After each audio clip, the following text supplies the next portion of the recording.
Hello, my name is Paddy Nsubuga, and I am a mechanical engineering student at Makerere University. I'm part-timing at a broadcasting company, and as a freelancer, I envision myself working without limitations in location. Before subscribing to this course, I had watched several Python videos, but I had not got quite enough the confidence and to know how to start making money with what I knew.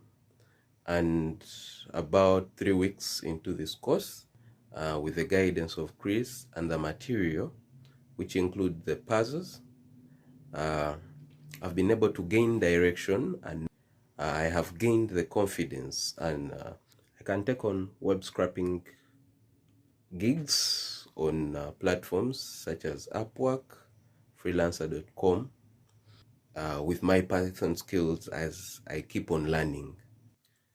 Therefore, whoever wants to begin freelancing and you have zero Python skills, yeah, this is the right course. Finxter has got your back.